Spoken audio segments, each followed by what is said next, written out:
So madalay mga kapatid, para mas tahimik ang buhay, simplify. Kung kayang-kaya natin yung maluho, yung malaki, yung grande, maingay, talagang kapansin-pansin without sacrificing our peace, then go ahead.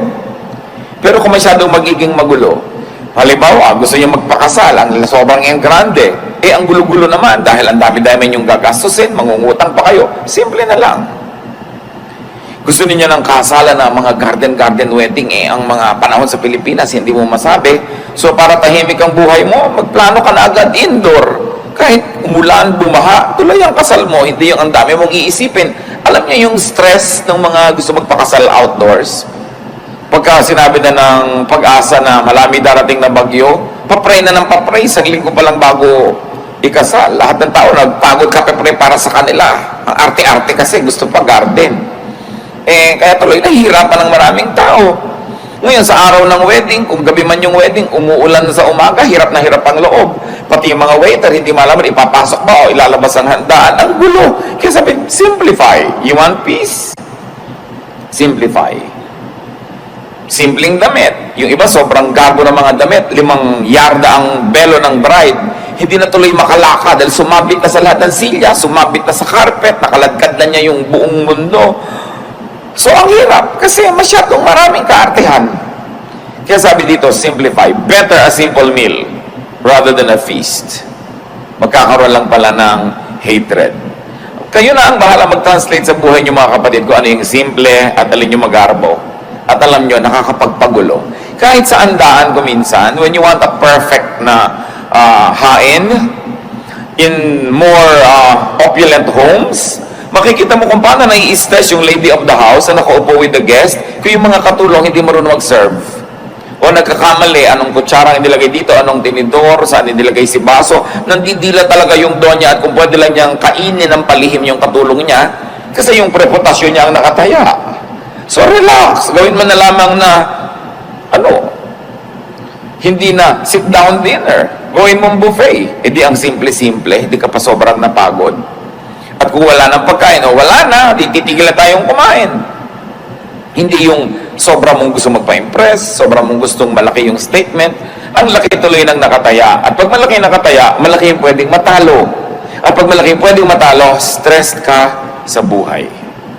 It's better to simplify. When people try to be more beautiful than they really are, when people try to stand taller than what they really are, they have to work hard so much at hiding the truth. Hindi tuloy sila nakakapahinga. Mabuting simple, mas mabuti yung inaamin mo na lang yung totoo ka as much as possible. Siyempre, hindi ka naman pwedeng 100% na totoo. Diba? Meron ka namang ini-improve, which is normal. But alam mo dapat kung ano yung sobra na to, mapapagod na ako, this is no longer good for me and for everybody else around me. Simplify and your life will be much more peaceful. Proverbs 21:9. It is better to stay outside on the roof of your house than to live inside with a nagging wife. Siyempre, point of view yan ng husband. Dapat din pwede rin sabihin, than to live inside with a nagging husband, kung husband mo naman yung nagger. Alam naman natin na sa Middle East, ang mga bubong ay pwedeng tirhan kasi flat. Pag naglagay ka ng kaprasong bubong uli doon sa ibabaw ng bubong na yun, kaprasong dingding, yun na yung upper room. So it is possible. But what Proverbs is saying is, mas masarap yung tahimik kahit nag-iisa ka na lang, malayo ka na lang sa mahal mo sa buhay. Kung nagger naman ang lagi ang pinagkagawa, kailangan tahimik ang buhay. Isang lesson dito mga kapatid, you want a peaceful life, don't nag. Mas marami naman talagang wives na guilty nito, pero hindi ito exclusive to women. May mga men, sila yung nagger. Don't insist on your own way. Bakit ba may nagnanag? Because somebody insists on your own way. Gusto ni Mrs. Pisang-pisa ang toothpaste. Yung walang natitira, hindi uka-uka, tuwid na tuwid. Gusto mo pala, di ikaw ang gumawa. What you want for yourself. Yung husband mo, gusto niya uka-uka, tabi-tabingi. Pareho lang naman kayo ng right bilang mag-asawa. Why impose on him na lagi niyang gandahan yung pisa ng toothpaste? Diba? O gusto mo bumili kang dalawa, isa sa'yo, isa sa kanya. Tahimik ang buhay. But why impose your values on somebody else? Because you think you're better? Because you think you're superior? Kaya nagkakagulo mag-asawa. Because you impose. Gusto nung isa ang lamig-lamig ng aircon, gusto nung isa mainit, maghiwalay kayo ng kwarto. O wag na, wala na lang aircon para walang gulo. Yung gusto, yung isa ayos na ayos yung sa pinangkama, yung isa naman pagka sumakay sa kama, nagulo na lahat. Maghiwalay kayo ng kama. Ngayon ayaw mo maghiwalay, tiisin mong magulo. Gusto mo pala mag-ayos ka, pero kung ayaw niya mag-ayos, don't impose. When somebody imposes, that's when stress becomes unbearable. Siyempre naman, yun namang mga asawa, lalo kasambahay, kung pwede kang makisama dun sa mahal mo sa buhay para siya sumaya, di gawin mo rin. Pero ang totoong may problema nun, hindi yung ayaw pumisa ng toothpaste ng maganda, yung nagpipilit na laging gandahan yun. Yun ang mas may problem. Dahil hindi naman iniinsist sa'yo ng asawa mong guluhan mo ang pagpisa. Siya, pumipisa lang, ganun lang. Pero hindi niya ini-impose yung taste niya. Pero yung ini-impose mo sa kanya yung taste mo. Because pastor, hindi po ba mas maayos naman talaga yun? Oo nga, pero hindi. Sa 20 taon ba, nakasasabi mo sa kanya na natutunan na niyang pisain ng tama? Di ba ang dami niyo na naging gulo dahil lang dyan? Tanggapin mo na lang. O magpalit ka ng asawa. Hindi mo naman magagawa, bubili ka na lang ng extra toothpaste. O ayaw mo naman, pagtsaga mo tabi-tabingi. Alam niyo ibig sabihin, may mga babae kasi ang gusto, pag pinisa mo yung toothpaste, lahat na doon sa dulo, yung malapit sa labasan lahat, at pantay dapat. At araw-araw yan ang problem. No? So, tanggapin mo na lang kung yung asawa mo pag naliligo, tumatalsik-talsik dyan, nagiging parang kanal yung bahay nyo. Kasi man mag-away kayo, punasan mo na lang. O magdalawa kayo ng banyo, kung meron kayong budget. Pero hindi pwedeng i-insist mo sa kapwa mo kung gusto mo, kahit asawa mo siya. We were created as individuals with individuation. Don't nag, don't insist on your own way. What you want for yourself. What you want done, do yourself. Hayaan mo yung isang tao kung ganun ang kanyang ugali. Pero siyempre, kung kakausapin naman ito yung kabila, pagbigyan mo naman yung misis mo kung magagawa mo. Pero alam niya yung likas eh. Can a leopard change its spots? Sabi nga nila, you cannot teach an old dog new tricks. I have seen couples na talaga yung pagpisalang na ganyan, yung paglagay ng maruming damit sa ropero, yung pagsasampay ng basang bimpo sa tuwalya sa kanilang banyo, taon na nilang pinag-aawayan. Hindi na matahimik na malaman mong, oo nga, no, ba't na pinag-aawayan ito? Tatahimik na ko lang ng buhay ko, hayaan mo siya yung gusto niya. Kasi paggalang din sa kapwa yon, yung hindi mo ini-insist ang gusto mo. Meron naman mga asawang hindi marunong mag-spell, kinokorek ng asawa over dinner table. No? Yung pronunciation, ikinokorek. Para lang ipakita sa ibang, actually, marunong ko mag-pronounce, yung asawa ko lang hindi marunong. So, ikokorek ko in public. Pagpapasikat yun yabang. At the expense of the one who loves you and at the expense of the one you love. So, dapat mga kapatid, if you're above 25, especially above 35, alam mo na yung mga ways na troublesome. Alam nyo na yung ways na peaceful. Go for peace. Most of our troubles are self-manufactured. Ngayon, kung ikaw naman yung asawang ninanag, don't invite nagging para din tahimik. Do your part. Do your duty. Do what you must. Kung pwede mong pagbigyan, para tahimik kayo, di pagbigyan mo. Move on time. Yun naman mga ninanag kasi, kung anak yung ninanag, hindi pa kasi sumusunod agad. Kung sumusunod ka na ba naman agad, di tapos na rin yung nagging. Many people nag because they don't get the results that they want. So you want them to stop nagging, give them what they want. They'll stop. Now, if you want naman to stop this trouble in your life, change your standards so you don't have to nag. Both parties have to do something to have peace. Especially in a home, it takes at least 2 people to make trouble. At kung ikaw yung laging ninanag, do things well. Lalo yung mga anak, may karapatan naman ng mga magulang yung inag kayo because ninuhubog kayo sa tamang ugali. Tsaka siyempre sila may authority sa bahay So, kailangan ka mag-conform sa ganong authority. But family members, stay away from vexations. Kung ikaw yung may tendency to nag, check yourself and nag less. Change your standards. Value peace in the home more than your sense of orderliness or your sense of what should be. Ngayon, kung ikaw naman lagi yung ninanag, pagbigyan mo yun ng nanag para tumigil na rin siya habang kaya mo. Kung ikaw yung lagi nalang pinapaalalahanan, tandaan mo na para hindi ka napapaalalahanan. Mahalaga tahimik. Do not allow yourselves to be vexed. Sabi nga close the door that brings in the draft. Isang Arabic saying. Kung ano yung laging nagiging dahilan ng pag-aaway, solve nyo yon para matahimik na yon at matapos na once for all. Kasi alam nyo yung may trouble, lalo sa sambahayan, para ka naglalakad, nakasapatos ka na may bato sa loob. Masakit, mahirap. Why live with it when you can live without it comfortably? But it's only a matter of deciding that, yes, I'm going to value peace. More than the standards that I like, and probably more than my personal inclination, mas mahalaga that there's a climate of peace. If you have to choose, settle for physical rather than spiritual or emotional discomfort. Meron kang benefit. It will give you more money. It will make your life more comfortable. It will give you more things. Pero alam mo, dadalahin ang konsyensya mo, mapapagkapag ka, mahihirapan ang loob mo, mas pahalagahan mo, kapatid, yung kalooban mo. Nothing outside the body can compensate for something that is sick inside it. Lalo kung espiritu o puso. So magbigay na, maglingkod, para ka nalang matahimik. O ipagpilitan ko na ayaw ko magbigay sa kanya. Another way, of course, to peace is to do your duty. Katulad nga nun, yung soldier, bubuhat ka niya ng 1 pack for 1 mile, it's your duty, do it.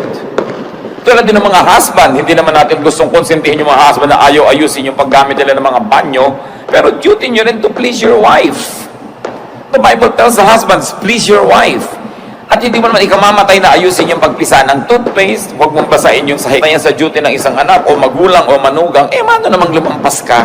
Kung nakapag-please ka, tumahimik ang buhay, na mahal ka, kung lumaon, siya din lalampas sa dapat lang at magiging mas mabuti rin sa'yo. In other words, magpauso ka ng kabutihan. Kaya sinasabi na, if somebody forces you to walk 1 mile, walk 2 miles. No? Sabi pa nga ni Lord, sinampal ka sa kaliwa, ibigay mo pa yung kanan, ikaliligaya pa niya, gusto mo pa. Of course, it's a figure of speech. Isang pagmamalabis. Pero ibig sabihin lang, huwag ka masyadong matuos. Huwag laging compute ka ng compute, ay lugi na ako, lampas na. Kung kaya mo pa magbigay, ikaw pa yung magbigay para magpauso tayo ng climate of peace. No? Habang kaya. Because peace has a price. Trouble has a price. Pareho lang tayo magbabayad, doon na lang sa peace. Vexation is a very costly price. Yung hindi ka matahimik, no? Gulong-gulo ka, mahal din yun. So, kung minsan binabayaran na lang natin, binibili na lang natin yung katahimikan natin para rin sa ikabubuti ng ating kalusugan. And then give. Because to give is also a form of yielding. Especially when resistance or refusal would mean vexation. Siyempre, titimplahin nyo kung ano yung ibibigay, up to how much. Lagi mo kasing tinitimpla. Will not giving cause me so much in terms of peace? Will giving give me my peace? Kayo ang magtimpla nun. Siyempre, ang ending dapat panalo. In the sense na tahimik ang inyong buhay. Learn from the bamboo. Bihirang kawayan ang nababali pagka merong bagyo kasi nagbibigay. Pag malakas yung hangin, yumuyuko lang siya. Yung mga punong matitigas, yan ang mga nababali kasi lumalaban sa hangin. There is wisdom in yielding. Galit na galit yung mahal nyo sa buhay, yield. Kahit hindi kayo sang-ayon. Bukas, pag malamig na yung ulo niya, tsaka naman kayo magsalita. Huwag nyong labanan yung hangin na malakas kasi baka lang kayong mabali. Kailangan marunong ka magparaya. Isa pa sinasabi sa 1 Timothy 6:6-7 para tayo payapa. And religion does make your life rich by making you content with what you have. We didn't bring anything into this world and we won't take anything with us when we leave. At totoo nga naman, wala kang dala sa mundo, wala ka ring dadalhin pag alis mo rito. So kailangan daw ang tao merong contentment. Learn contentment. Have what you like if you can have it.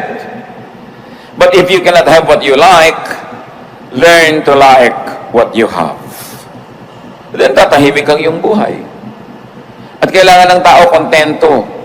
Mataas ang pangarap mo, pero kung sa kadinala ng kakayahan mo, magsaya ka na doon. Mangarap ka uli, reach out further, pero kung saka lang dinala ng araw na biyahe mo, doon ka lang nakarating, learn to be happy with it. Because you will always, if you will always desire for what you do not have, if you will always complain for the things that are not within your reach, you will only be miserable. Hindi lang nadadaan sa pagkain, sa clothing ang buhay, marami pang iba. Sabi sa Luke 12:13, life is more than food or clothing. Siyempre, metaphor yan, isang talinghaga, yung food and clothing for all the material things that we desire. Sabi, well, okay, plant, so you harvest, reach out, far, wide, pero kung doon ka nalang dinala ng buhay, sa kabila ng pagsisikap mo, mahalin mo kung anong binigay sa'yo ng Panginoon, appreciatein mo kung anong kalagayan mo ngayon. Huwag kang laging magsikap, magpayaman, magpasikat, maging makapangyarihan. Kasi yung pagyaman, pagsikat, pagiging makapangyarihan, hindi yan garantiya na lagi kang mas sasaya kung mas sikat o mas mayaman o mas makapangyarihan. Ang problema ko minsan sa yaman, kailangan mo uli ng napakaraming yaman to maintain it. Ang problema sa kapangyarihang natikman, kailangan mo ng mas marami pang kapangyarihan to maintain it because somebody else likes it. And in getting it or keeping it, a lot of trouble can come into your life. 1 Timothy 6:8-10. So we should be satisfied just to have food and clothes. People who want to be rich fall into all sorts of temptations and traps. They are caught by foolish and harmful desires that drag them down and destroy them. The love of money causes all kinds of trouble. Some people want money so much that they had given up their faith and cost themselves a lot of pain. Sabi, kailangan maging satisfied ka with simple things. Yung sinasabi namang food and clothes, talinghaga sa simple. Hindi sinasabing magpakasimple ka na lang all your life, pero kung yan na lang talaga ang narating mo na hindi mo sinacrifice ang pagiging mabuting tao, ang pagiging anak mo ng Diyos, well, learn to be happy with it. Sabi, yung sobrang pagnanasa na yumaman o magkaroon ng sobrang higit-higit sa kailangan naman nila, naububulid lang sila sa napakaraming mga gulo. Natatrap sila ng kanilang mga kung ano-anong pinagkakagawa para lang makuha nila ang kanilang mga gusto. The trouble with having a lot of wealth is that everybody else wants it, so you have to keep fighting them to keep it. The same with power, the same with fame. Same with beauty. Pag binayayaan ka ng Lord ng kagandahan, masatisfy ka, at kung na-maintain mo yan sa parang hindi naman nasisira ang kalusugan mo, buhay mo, budget mo, well, do it. Pero kung nasisira na yun, hayaan mo nang tumanda ka. Diba? Kesa naman sa umabot na yung pusod mo sa pisngi mo, akala ng mga tao, dimple. Eh, yung pala talaga namang sobrang operasyon na pinagkakagawa mo, eh, tanggapin mo na umiidad ka. Tahimik naman yung buhay mo, kasi hindi yung natatakot ka, baka kung ano yung pinaglalagay mo sa katawan mo, tapos ngayon, tumatablingi na siya, nagkakaliko-liko na siya. Yung mga tattoo mong kilay nagiging berde na, yung mga inimplant na sa'yo umiimpes, lumalakad na yung mga kung ano-anong bahagi ng anatomy mo, di ba magbubuluhan ka nun? So kung konting ayos, may effect, pero dapat alam mo kung ano yung magbibigay sa'yo ng gulo at huwag mo na lamang pagsikapan yun. Opt for peace more than for beauty. No? Kasi yung nagpapaganda pa ng sobrang maraming repair ginagawa, napagtatawa ng patuloy pagka nagkakamali-mali na yung nangyayari sa mukha niya. Alam niyo naman, nagtatawa naman, mga inggit kasi yun eh. Kaya lagi natin pinagtatawanan yung mga nagkatabi-tabingi, tumabingi. Inggit ka lang kasi di mo na-afford. No? So, all form of criticism comes from envy. Dahil kung talaga maka-Diyos ka, may tumatabingi yung mukha, maaawa ka dapat. Pero ba't mo pinagtatawanan? Inggit ka siguro. Kung hindi man ngayon, noon. Kaya tuwang-tuwa ka ngayon na mas maganda ka pa. So, buti pa ako. Di ba ganun yun? Buti pa ako, hindi tumabingi yung mukha ko. So, analyze din natin sarili natin, baka meron tayong envy. Pero mahalaga mga kapatid, to be satisfied. Di ba? Kung 45 na yung bust line nyo, tama na. Anong gusto nyo? 90? Yung iba talagang wala na, nasusubsub na halos, ayaw pang tumigil. No? Hindi natitigil kung ano pinagkagagawa sa katawan, hindi lang sa physical repair. Yung sobrang honor na, gusto pa, nagngangangalngal dahil 99 yung grade. Ano ka ba? 99 na nga, yung kasunod mo 88 pa lang, tapos ang lungkot mo pa. Dapat matuto na tayong sumaya. Kung yun na yung best natin. Ito na yung buhay na naibigay sa inyo ng asawa nyo. Dati, ikaw ay isang may bahay na walang bahay, no? So hindi ka na nagkabahay kahit kailan. May asawa ka naman, di sumaya ka na. Kasi may bahay na wala naman siyang katabi, wala naman siyang kapiling sa buhay.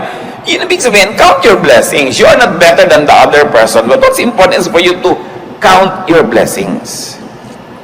Siyempre, kung marami kang anak, laging halos wala kang pera, ang dami mong binabayaran, matrikula, gastos, pero dumadami naman yung tao na nakapaligid sa'yo, tumatanda ka, meron kang mga kasama sa buhay, kakaapo ka, kanya-kanyang blessing yan, kanya-kanyang bilang, kanya-kanyang pagsisikap na maging kontento sa buhay. It's very important to be happy. Hindi ka masyadong matangkad, huwag ka nang malungkot, at least hindi ka tatamaan ng kidlat. Kasi yung matataas ang tinatamaan ng kidlat, di ba?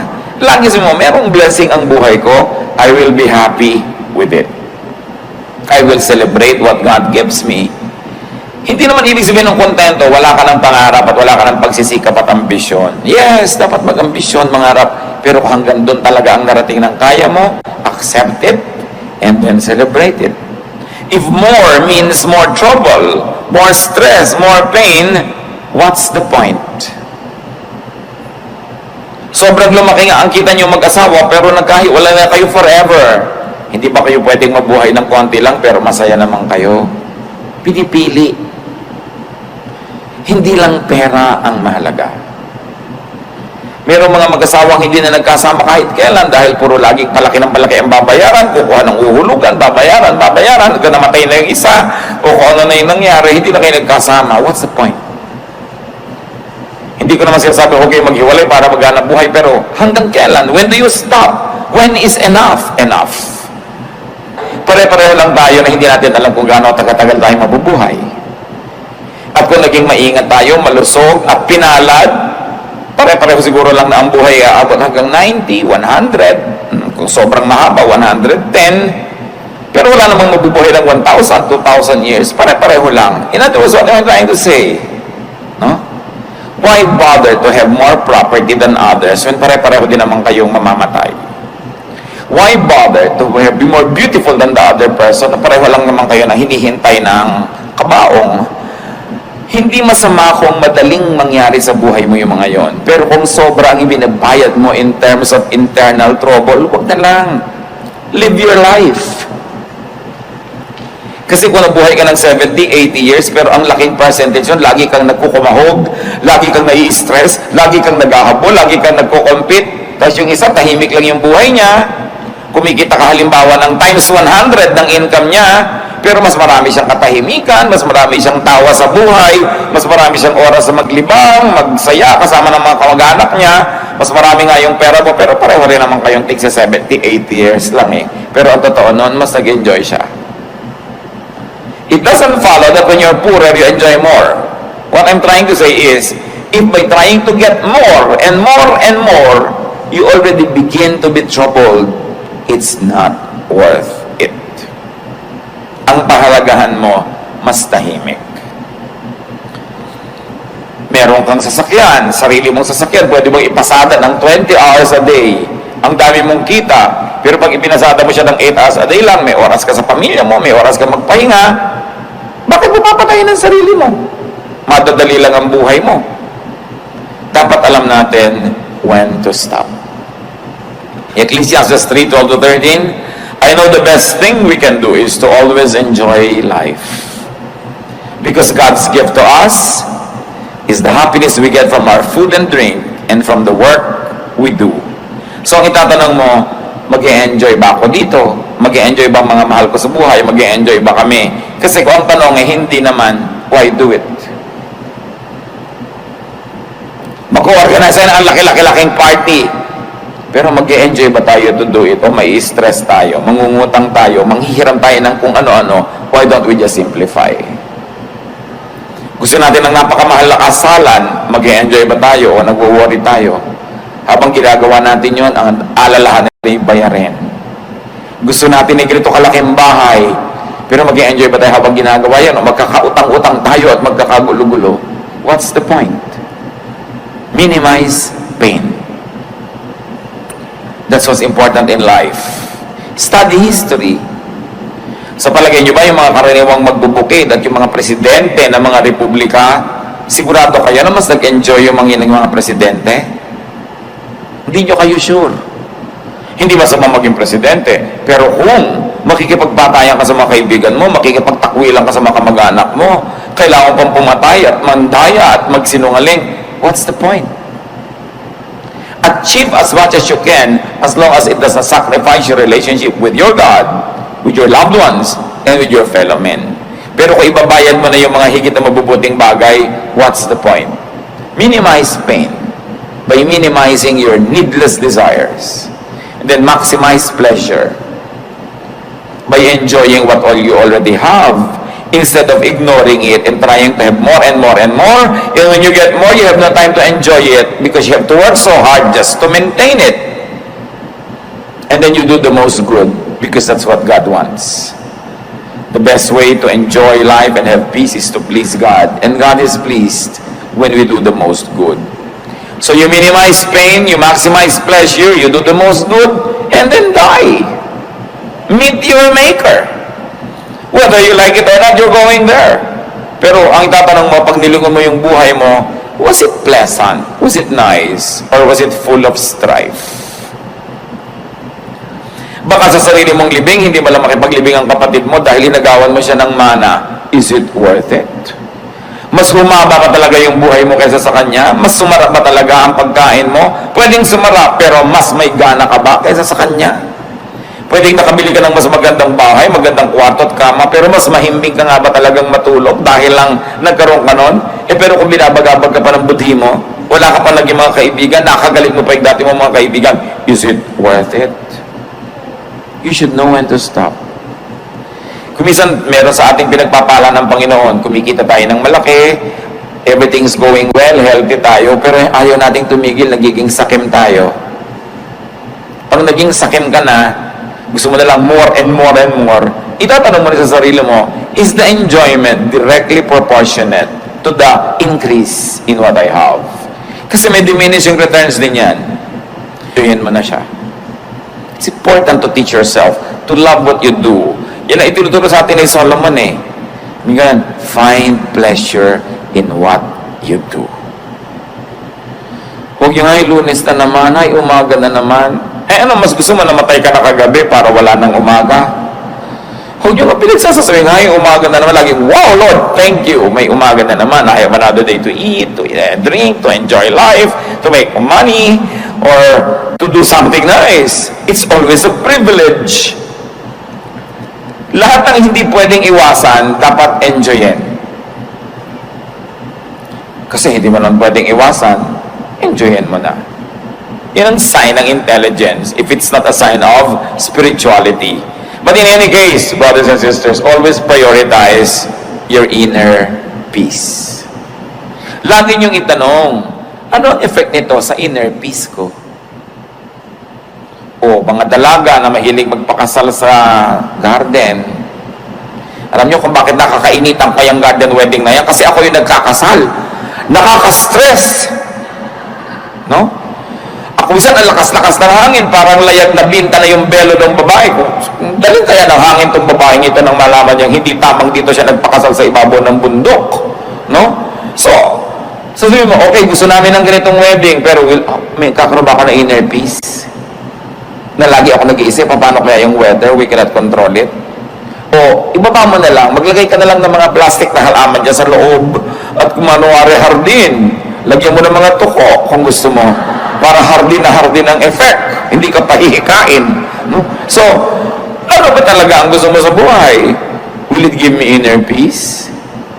Ayaw ng anak mo ng isang kurso, ipinagpipilitan mo, will it give your anak inner peace? Will it give you inner peace? Anong gusto mo lang? Gusto mo lang magkaroon talaga ng anak na engineer o dentista kahit hindi kayo peaceful? Ayaw ng asawa mo na ganito ang gawin mo sa bahay ninyo, pero gustong-gusto mo, ang tanong is, will it give me inner peace? I want to arrange the furniture, pero walang budget. Will it give you inner peace? Will it give the other members of your family inner peace? Bihira kasi natin mga kapatid din nilalagay sa equation yung peace. Okay, nagagalit ako sa kanya, gusto ko siyang kausapin. Will it lead to peace? Will your method bring about peace? Okay, naihinga mo yung gusto mong sabihin, sumaya ka, namura mo yung gusto mong murahin, napagalitan mo yung gusto mong pagalitan, but did it bring peace? If it didn't, it's not worth it. Because we, the children of God, are to be called peacemakers. Hindi lang tayo nabubuhay para pagbigyan yung kati ng bibig natin, na yung gusto natin pawalang salita, kahit maanghang yun, o mahapdi, o masakit, o matalim, papawalan mo. Ang tanong, will I be called a child of peace? A peacemaker. After I have done this, always have peace. And make it your ministry to give peace. Not always to give a lesson, to give a lecture. Give peace. Pag kayo nagbibigay ng kapayapaan sa inyong kapwa, hindi nyo sila kailangan itali sa inyong paligid. Sila na mismo ang magbo-volunteer na susunod-sunod sa inyo, sasama sa inyo, kasi peace ang napapalaan niya. Pero pag laging gulo ng isip, bagabag, lalayo sa inyo. Gusto nyo ba yun? Bakit ang daming magagandang babae o magagandang lalaki nilalayuan ng asawa? Kasi hindi peaceful ang buhay nila. Merong dating babaeng mahal na mahal si lalaki, pero after 20 years, ayaw na niya, sinusumpa niya, hindi ko na kaya. Sabihin niya, ano hindi niya kaya? Yung gulo ng loob. Huwag na, di bali na, kung guwapo ka, di bali na may pera ka, ayoko na. Kasi ang mahalaga talaga, peace eh. So give peace. Allow others to be peaceful. Hindi ko mo lamang ikaluluwag ng loob mo, ibinuntun mo na sa kapwa mo, siya naman ang nahirapan. Be kind. So ang tanong, what vexes you? Anong gumugulo sa isip nyo? Ano nagpapagulo sa kalooban nyo, mga kapatid, na pwede namang tanggalin para huwag na lang kayo maguluhan? Tanggalin nyo na para gumaan ang buhay nyo. Kung kaya nyo magbuhay ng wala yun, what's the point? Diba? Kaya mahalaga yung confession, you confess to God because you have peace. Nagko-confess ka sa kapwa mo, hinihingi mo ng tawad yung kasalanan mo kasi you will have peace.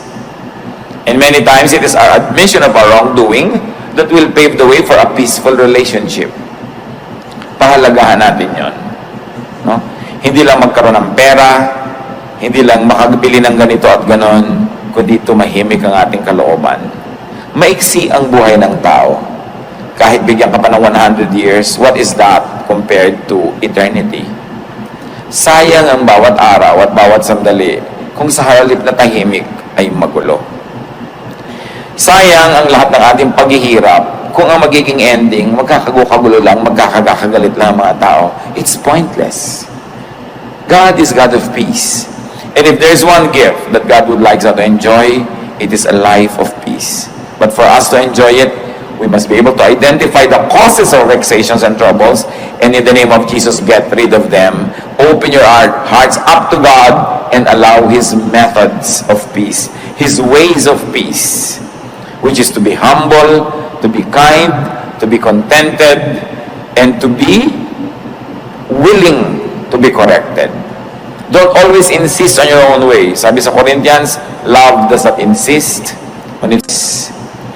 Mas pilitin natin na maging mapagbigay kaysa mapag-impose. Mahirap kasama yung laging gusto niya, siya ang nasusunod. Pwedeng masunod siya ng masunod, but after a while, wala na rin susunod sa kanya. O walang ka na rin ang kasama. Don't always impose yourself. Give peace to people who think otherwise, who like something else. Kanya-kanya lang ng panahon, bigayan dapat ang buhay, lalo sa mag-asawa at sa pamilya. Tama namin Diyos. Siyasatin niyo po ang puso namin ngayon kung kami po ay payapa. Kung tahimik ang aming buhay. Dalawang uri ng kaguluhan, maaaring kaguluhang dahil sa aming pamamaraan ng buhay at meron mga kaguluhan na espiritual na kung tutuusin, meron din kami pananagutan kung bakit kami nasuot sa magulong spiritual life. Pakita nyo sa amin ang mga pagkakamali namin para maituwid, Panginoon. Pakita nyo rin yung pagiging naming selfish when we insist on our own ways. When our peace means trouble for other people. Teach us, Lord, to balance na may bigayan na marunong din kami magparaya para kumisa naman sila naman yung payapa kahit kami ang magbigay.